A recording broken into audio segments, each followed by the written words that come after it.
ఒక సేవకుడు తన జీవితంలో ఒక సాక్ష్యాన్ని చెప్తూ ఆయన ఈ రీతిగా అన్నాడు. వాళ్ళ నాన్నగారు సుమారు ఇంటికి ఇంచుమించు ఉదయం 8ంటికి చనిపోయారట. ఎన్నింటికి చనిపోయారంట? 8ంటికి చనిపోయారు. అయితే అన్నదమ్ములందరూ కూడా ఇంచుమించు పెద్దవారు వాళ్ళందరూ కూడా ప్రభునందు నిద్రించారు. ఈయన ఒక్కడే మిగిలాడు. ఈయన ఒక్కడే మిగిలినప్పుడు సమాధి కార్యం అంతా ఎవరు చేయాలి? ఈయనే చేయాలి. అయితే ఆయన సేవకుడు, తనకి దేవుడు అప్పగించిన సంఘాలు ఉన్నాయి. అయితే అందరూ కూడా ఫోన్లు చేసి, మరి సంబంధం నాన్నగారు చనిపోయారు కదా, దగ్గరే ఆ కుక్కునూరు అవతల ఎక్కడో వాళ్ళ ఊరు, ఆయన సారపక్కలో ఉంటాడు.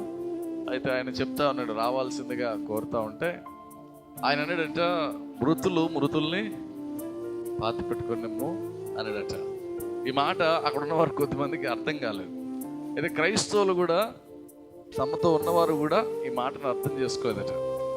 అర్థం చేసుకోకుండా అదేంటి అలా మాట్లాడతావు, చచ్చిపోయింది మీ తండ్రే కదా, రావాలి కదా అంటే ఆయన అన్నాడట, ఎలాగో 1:02 అవుతుంది వచ్చేటప్పటికి, నేను ఆరాధన చూసుకొని ఎంత వీలైతే అంత త్వరగా ముగించుకొని వస్తాను, కానీ ఆరాధన వదిలేసి అయితే రానడట. ఆరాధన ముగించుకొని వాళ్ళ తండ్రి గారి సమాధి చేయడానికి ఆయన ఇక్కడ నుండి వెళ్ళేటప్పటికి 1 అయిందంట. ఏమైందట? 1 అయిందట. చుట్టుపక్కల వాళ్ళందరూ కూడా వీడేం కొడుకులు ఇలాగ ఉంటారు, ఆస్తులప్పుడు కొడుకులు ఉంటారు కానీ మిగతా సమయంలో కొడుకులు తల్లిదండ్రుల దగ్గర రారు అని ఎన్నో మాటలు అంటా ఉన్నారు. తనతో ఉన్నవారు అందరూ కూడా ఆ సమయానికి దేవుని యొక్క భయము, దేవుని గురించిన ఆ వాక్య లేఖనాలు అన్ని మనసులో పక్కగా తీసేసి, దేవుని బిడ్డలు అందరూ కూడా మేము చర్చికి వెళ్ళే వాళ్ళం కాదా, మేము విశ్వాసులం కాదా, ఎంత నువ్వు పాస్టర్ అయితే ఇలా చేస్తావా అని ఎన్నో మాటలు అన్నారంట. అందరూ అనడానికి కానీ ఎవడని వచ్చేమని చేస్తాడా? ఈయనే చేయాలి కదా, లాస్ట్కి అన్నీ ఈయనే చేయాలి. సరే, ఎవడు లేడని చెప్పి ఎవడో ముందుకెళ్ళి చేసేవాడు ఎవడు లేడు, ఈయనే చేయాలి కదా. ఆయన ఏంటంట, మీరు ఎన్ని అన్నా కానీ నేనే కదా చేయాల్సిందే, నేనే వస్తాను చేస్తాను, కానీ దేవుని పని చూసుకొని వస్తాను. చెప్పండి, ఏం పని చూసుకొని? దేవుని పని. స్తోత్రం చెప్తారా? దేవుని పని. నెహెమ్యా అంటాడు, నేను చేస్తున్న పని గొప్పది. నేను చేస్తున్న దేవుని పని ఎలా ఉంటుంది? గొప్పది. ప్రభు పిలిచేది తన పని కొరకు, ప్రభు పిలిచేది తనకు కాడి మోయడానికి, ప్రభు పిలిచేది తన సువార్త ప్రకటించడానికి, ప్రభు పిలిచేది తన నామాన్ని ప్రచురించడానికి, ప్రభు పిలిచేది తన కొరకు ఉపయోగపడడానికి. ఇక్కడ ప్రభు పిలుస్తున్నప్పుడు ఒకడు అంటాడు, నా తండ్రి చచ్చిపోయాడు, నేను అతన్ని ఏం చేస్తాను? పాతి పెట్టి రావడానికి నాకు సెలవిమ్మంటే ప్రభు ఒక బలమైన మాట అన్నాడు. మృతులను ఎవరి మృతులు? ఆత్మలో చచ్చిపోయిన వారు. ఎవరి మృతులు? పేరుకి విశ్వాసులు. ఎవరి మృతులు? నామకార్థమైన భక్తి కలిగిన వారు. ఎవరి మృతులు? ఆత్మ లేని వారు. ఎవరి మృతులు? సంఘములో ఉండి కూడా సంఘ కార్యాలలో లేనివారు. ఎవరి మృతులు? ప్రభును తెలుసుకొని కూడా రక్షణ పొంది కూడా లోక కార్యాల్లో బాగా పరిగెత్తే వాళ్ళు.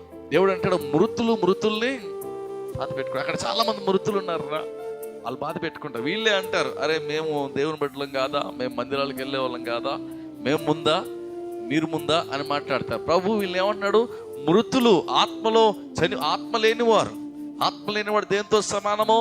చచ్చిపోయిన వాడితోటి సమానం. దేవుని ఆత్మ లేనివారు మృతులు. వాళ్ళు మాట్లాడతారు, మృతులు పాతి పెట్టుకుంటారులే అని చెప్పంటే వాడు రాలే, ప్రభు దగ్గరికి రాలే, అడు వెళ్ళిపోయాడు. దాని తర్వాత ఇంకొకడు అంటాడు, అందుకే ఆయన మృతులను పాతి పెట్టుకునేమో, నువ్వు వెళ్ళి దేవుని రాజ్యమును ప్రకటించమని వానితో చెప్పాను. డేవిడ్ రాజు అయ్య గారు చాలా గొప్ప దైవజనులు. డేవిడ్ రాజు అయ్య గారు అని హోసన్న పెంతెకోస్తల్ ఫెయిత్ మినిస్ట్రీస్ సికింద్రాబాద్లో ఇంచుమించు ఆయన యేసన్న గారినే అభిషేకించిన దైవజనుడు. ఎవరిని అభిషేకించిన దైవజనుడు? యేసన్న గారిని. అలాంటి దైవజనుడిని ఆయన అభిషేకించిన దైవజనుడు. ఇంతే ఉంటాడు ఆయన. ఇంత ఆ రోజుల్లోనే ఎయిర్పోర్ట్ అథారిటీ ఆఫ్ ఇండియాకి ఆయన డైరెక్టర్గా పనిచేశాడు. మొత్తం భారతదేశంలోనే ఎయిర్పోర్ట్ అథారిటీ ఆఫ్ ఇండియా అంటారు. దానికి ఆయన డైరెక్టర్గా పనిచేస్తున్నప్పుడు అతన్ని యవ్వన కాలంలో అతనికి ఉద్యోగం వచ్చినప్పుడు దేవుడు అతన్ని పిలుచుకున్నప్పుడు ఉద్యోగం వదిలేసి సేవకి వచ్చాడు. ఆయన వచ్చేసిన తర్వాత ఆయన సేవ ట్రైనింగ్ చేస్తున్నాడంట. ఏం చేస్తున్నాడంట? ట్రైనింగ్ తీసుకుంటున్నాడట. ట్రైనింగ్ తీసుకుంటా ఉంటే 1 సంవత్సరం అయిపోయింది, 2వ సంవత్సరం ట్రైనింగ్లో ఉన్నారు. ఈ సంవత్సరం ట్రైనింగ్ ఎన్ని రోజులు? సేవకుల కంటే 3 నెలలు. లేకపోతే ఒక నెల బైబిల్ క్లాస్కి వస్తే ట్రైనింగ్ అయిపోయింది, నువ్వు సేవకుడిని పంపించేస్తూ ఉంటారు. లేకపోతే నీకు కొంచెం వాక్యం వచ్చు, ప్రార్థన వచ్చు అంటే ఆ పదరా సంచి తగిలించుకొని మనం సేవకు పోదామని పట్టుకెళ్ళిపోతుంటారు. ఆ రోజులు అలాగా చాలా కఠినంగా ఉండేది, చాలా కఠినంగా పరీక్షించేవాళ్ళు. వాళ్ళు ఉంటారా లేదా అని ఆ రోజుల్లోనే ఈ సేవలో పెట్టే ట్రైనింగ్స్కే వాళ్ళ ట్రైనింగ్ ఇచ్చే విధానానికి కొంతమంది వెళ్ళిపోతారట. సేవ పరిచయలో ట్రైనింగ్ చాలా కఠినంగా ఉంటుంది.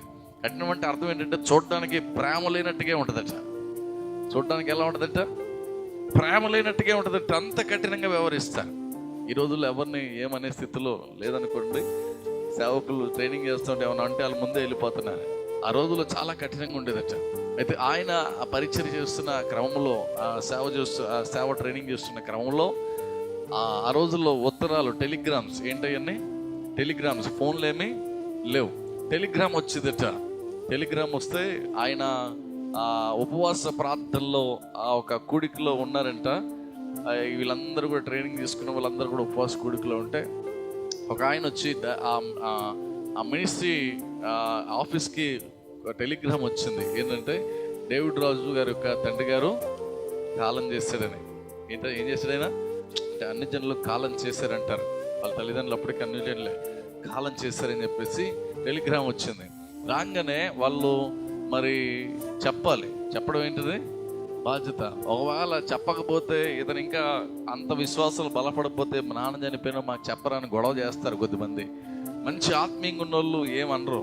అయితే ఇతని దగ్గరకు వచ్చి చెప్పడానికి వచ్చి ఒక ఆయన ఆ టెలిగ్రామ్ పట్టుకొని వచ్చి అన్న మీకు ఒక మాట చెప్పాలి, పక్కకి రండి అని చెప్పేసి ప్రార్థనలో ఉండి పక్కకి తీసుకెళ్ళాడట. పక్క తీసుకెళ్ళి అన్న ఇదిగో ఒక టెలిగ్రామ్ వచ్చింది మీకోసం. అంటే ఏమైందిరా టెలిగ్రామ్? ఏముంది టెలిగ్రామ్లో అంటే ఇలాగా మీ నాన్నగారు చనిపోయారంటే అర్జెంట్గా రమ్మని టెలిగ్రామ్ వచ్చిందంటే అన్నాడట.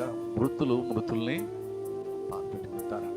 నేను ఎప్పుడూ అన్నీ వదిలి ప్రభు కొరకు వచ్చేసాను. మృతులు పాత పెట్టుకుంటారని అని చెప్పేసి ఆ సమాధి కార్యక్రమం కూడా అక్కడే దేవునికి స్తోత్రం చెప్పండి. ఆయన రామగుండంలో సేవకులందరికీ తర్ఫీదిస్తూ సురేషయ్య గారి మందిరంలో తర్ఫీదు ఇచ్చేటప్పుడు అభిషేకించడానికి ఆ దైవజనులను పిలిస్తే ఆయన మొట్టమొదటి మాట ఇదే అన్నాడు: దేవుని కొరకు, ప్రభు కొరకు మీరు వెనుతిరగకుండా ఉండగలిగితేనే ఇక్కడ ఉండండి, లేకపోతే వెళ్ళిపోండి అన్నాడట. మీరు నాగటి మీద చేతులు వేస్తున్నారు. ఇప్పుడు ఈ నాగటి మీద చేతులు వేసిన వారు గనక మీరు వెనుదిరిగితే ఇక్కడ నుండి వెళ్ళిపోండి అన్నాడట.